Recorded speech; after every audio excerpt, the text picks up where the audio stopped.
Avatar The Last Airbender is an iconic show which is a little bit like The Lord of the Rings but in the worlds of children's television. Every show wants to be the new Last Airbender, and while a few have succeeded in coming close to the magic, there hasn't been quite anything like it since. The Avatar The Last Airbender live-action series is in the making, and that means that it's finally time for one of my all-time favorite shows to once again be relevant in current discussions. You all know the front lines of the shipping wars are about to be redrawn. I love the smell of napalm in the morning. It smells like victory. Tell me in the comments which couple you think they should go with, but first, here are my thoughts on the issue. Whether or not you ship Kataang or Zutara, most fans agree that there are some issues with both pairings. Zutara obviously wasn't given the due development for the couple to actually become the main thing, and Kataang suffered from pacing issues and age issues and maternal Katara issues, and yeah, it's a lot. Although I'm a dedicated fan of Maiko, my holy ship of emotional stuntedness and muffled love, as I've gotten older, I can't help but agree that Zutara has some more interesting dynamics going than Kataang. Many people liked Zuko and Katara because they were seemingly opposites, but also because they were alike. It can be a little difficult to understand people's arguments concerning why they ship someone, because most of the time those things aren't logical and the arguments are kind of constructed in reverse.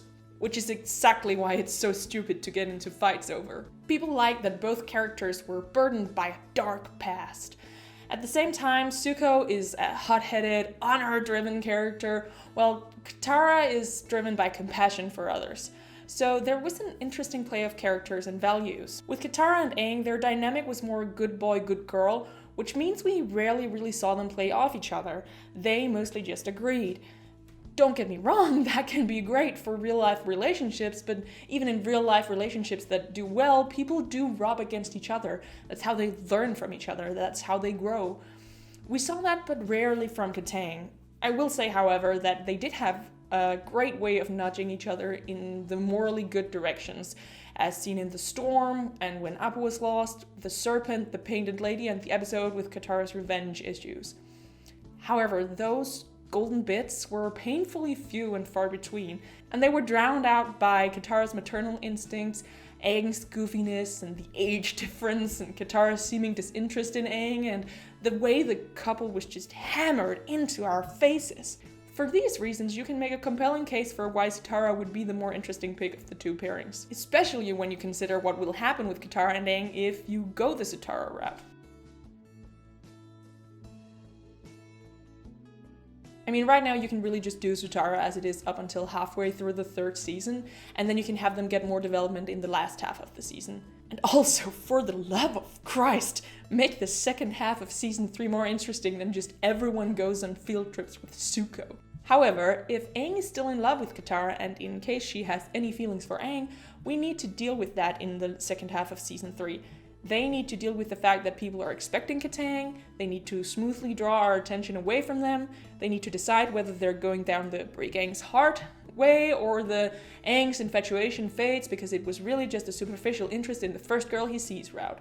If they're going the Zutara route, I'd love for them to deal properly with the jealousy that Aang will inevitably feel. This creates a lot more interesting conflict for the second half of season 3 because Zuko will be both Aang's teacher and rival, while Aang is also in a way Zuko's benefactor since he's the leader of the group. It would be really cool if Aang's jealousy became a hindrance for him to forgive Zuko and accept that he's changed. Aang would have to let go of his jealousy and feelings for Katara, which plays nicely into the stuff that went down at the end of book 2. But if I'm completely honest with you, I like the potential laying dormant in Kataang. I just wish it had been brought out more, which is why, if the remake goes with Kataang, I'd like to delve into some of the changes that would make Kataang work much, much better. No matter which route they go, they need to make everyone a little older. Make Aang 16 and everyone else older by the same amount, except for Toph, because the whole thing with Toph is that she's badass because she's the little girl who's also a powerful earthbender.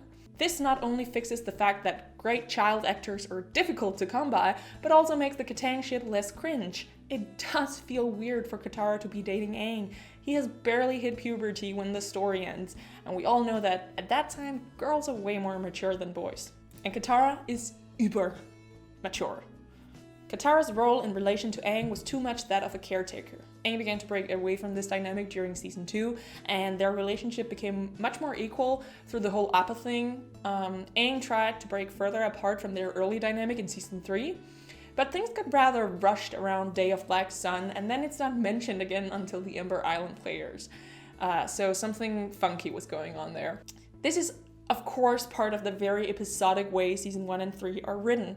Hopefully that jagged storytelling will be fixed simply by going to the live-action format. In order to fix this, you'd have to go back to what worked between them in episode 1 and extract that for the whole series. So back then, Aang was carefree, goofy, and he was like, go with the flow, but he had this dark secret inside and this burden of guilt. Katara, she was initially attracted to these qualities, but then forced into the caretaker role in the next episodes. And she found his playfulness refreshing and his courage inspiring. So if you played this more maturely, you could lay the foundation for a strong attraction. Let Katara's care for Aang be less motherly and more how it was in Book 2, where she respected Aang's anger but was worried about him and had to keep everyone together in order to get through. Not the Book 1 caring where she both kind of viewed him as her little brother and leader. 3. The couple was forced down our throats. The moment Aang opened his eyes and saw Katara's hair loopy sway in the wind, we all knew they were going to go this route, or at least that Aang would be attracted to Katara and that attraction would play a big role. I suggest playing with the other pairings to make Kataang seem less obvious and to offer some dynamics. Zutara, Chitara, even Aang and that weird girl who was with the fortune teller. If Aang's gonna be older, I'm sure he'll feel some sort of affirmation by her interest, like with the Kyoshi Island girls. 4. They don't have passion. Now, I've never been a big believer in passion. Can he love her? Can the soul really be satisfied with such polite affections? To love is to burn, to be on fire. Like Juliet or Guinevere or Eloise. They made rather pathetic ends, dear. Pathetic? To die for love? How can you say so? What could be more glorious? I think that may be taking your romantic sensibilities a little far. But I do agree, it's nice when your two love interests feel like smooching. So let's go back to the previous points. By making Aang's carefree nature more mature, not necessarily bad boyish, but less naive and more self-aware, and not shoving the couple down the viewer's throat, this passion can be allowed to come through. Especially if Katara doesn't act quite so motherly. I realize this is part of her shtick, but can you downplay it just a little in order for the couple to be less creepy? The Katara-Aang dynamic is one of good girl, good boy.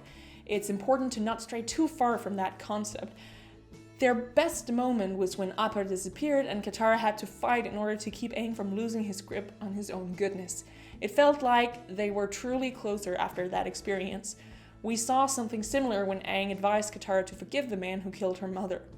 So play with this. Play with how they work to keep hopelessness and vengeful thoughts at bay in the other. Simply being more aware of this dynamic would bring it out organically. 5. They're too similar. This isn't necessarily a bad thing, but it's something that a lot of people take issue with. So again, play up the darkness in Aang. I mean, this will probably happen anyway, because this is 2020 and nothing can be not gritty or not dark. In the original show, there's a few episodes where Aang struggles with how he left the world and the responsibility on his shoulders. Let it be something we know he's continually struggling with, and that his humorful, colorful personality is what gets him through.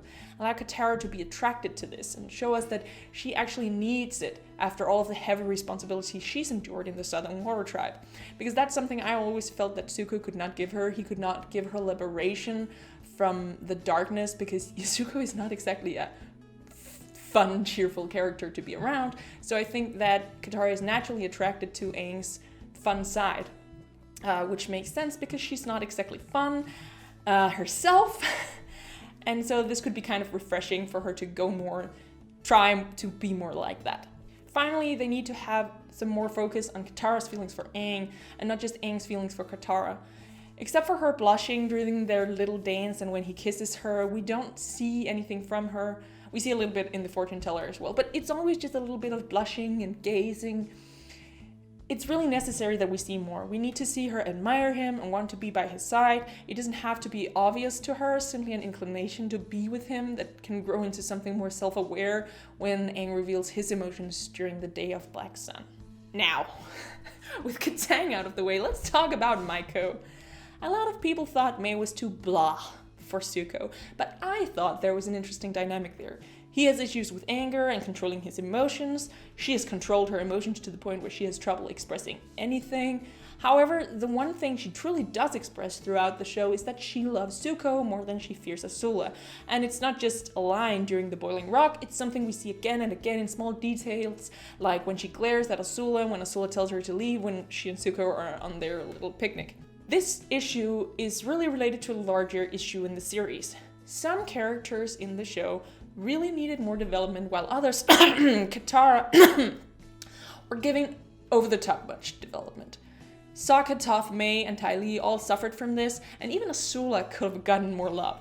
I mean, when we see what they could do with Azula in a few minutes of screen time during the finale, you can't help but think, shit, if they paid this much attention during the entire show, we'd have gotten around to so much more. I mean, that being said, not everything can be told with such a high pace, but they were definitely wasting time on some characters with some episodes that could have been used for neglected characters. As Zuko's love interest, Mai doesn't just deserve more attention, she needs it. I mean, Zuko just forgot about Mai. Danny kind of forgot about the Iron Fleet and Euron's forces. Didn't even care to check if she was still alive.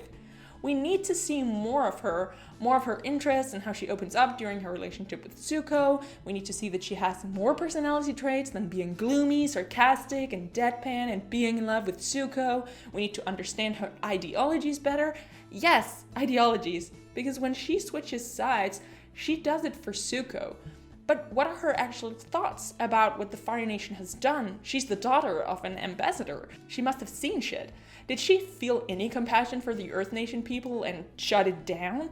Or did she just not feel anything at all? Is she proud of the Fire Nation, or is it simply where she happens to be? Is she depressed? What are her personal ambitions besides getting in Zuko's pants? And, for the love of God, how did they get together? I'm gonna end it here because you could really go on forever and go into other critiques of the series and things I'd like to see be made better, but that's it for this time. So what changes do you think are necessary to make the couples work in the live action remake? Please comment, like, and subscribe and ring the bell, and I'll see you in the next video.